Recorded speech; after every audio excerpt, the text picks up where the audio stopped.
यदि रोने वाले के साथ कोई रो दे तो वो व्यक्ति श्रेष्ठ कहलाता है महादेवी, महान कहलाता है। दूसरों के दुख को अपना दुख तो केवल वही व्यक्ति समझ सकता है जिसका हृदय दर्पण की भांति स्वच्छ हो।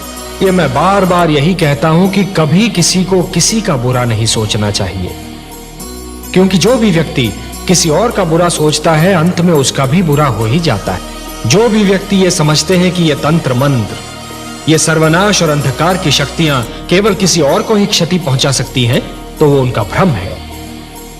सत्य तो ये है महादेवी कि जो ईश्वर के सच्चे भक्त होते हैं, जो स्वयं ईश्वर पर संपूर्ण विश्वास करते हैं, ये तंत्र मंत्र की शक्तियां उनका बाल भी नहीं बांका कर सकती। इस प्रकार द्वेष और घृणा का मारा व्यक्ति पड़ोसी के घर को जलते हुए देख ये भूल जाता है कि उसी अग्नि की लपटें स्वयं उसका घर भी जला सकती हैं। उसी प्रकार जो व्यक्ति तंत्र मंत्र में विश्वास करता है वो ये भूल जाता है कि यही तंत्र मंत्र की शक्तियां स्वयं उसका भी सर्वनाश कर सकती हैं। सत्य तो ये है महादेवी कि स्वयं मैं अपने भक्तों के वश में हूं। अपने प्रेम से, अपने विश्वास से, अपनी भक्ति से और अपनी श्रद्धा से मेरे सारे भक्त बार बार मुझे उनकी सहायता करने के लिए विवश करते रहे हैं और करते रहेंगे। और मुझे अपनी इस विवशता पर कितनी प्रसन्नता होती है, इसका मैं क्या वर्णन करूं महादेवी, इसका मैं क्या वर्णन करूं महादेवी। कि जिस प्रकार जब एक पुरुष भटक जाता है तो केवल एक ही व्यक्ति भटकता है, परंतु जब एक नारी के पैर डगमगाने लगते हैं तो समस्त परिवार डगमगा जाता है।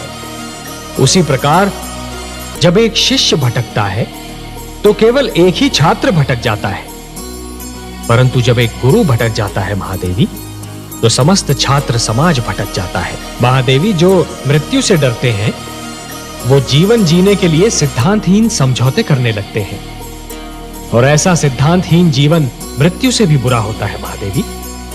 इतिहास साक्षी है कि जीतते तो वही हैं जो मृत्यु के भय पर विजय पा लेते हैं, और सिद्धांतहीन जीवन जीने वाले तो कायर होते हैं महादेवी। आपने सत्य कहा कमल नयन।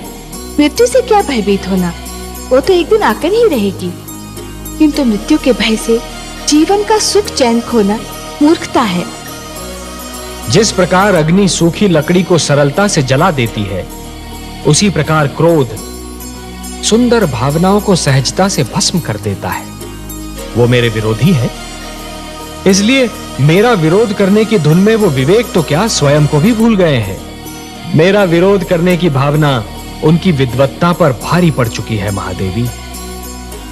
और अब दैत्य गुरु शुक्राचार्य कोई भी सीमा पार कर सकते हैं। आश्चर्य है, क्या दैत्य गुरु शुक्राचार्य ये भी नहीं जानते कि सीमा से अधिक विरोध अपने ही दुख का कारण बन जाता है? नहीं जानते महादेवी, दुर्भाग्य से वो इस सत्य को नहीं जानते, पर अतिशीघ्र जान जाएंगे।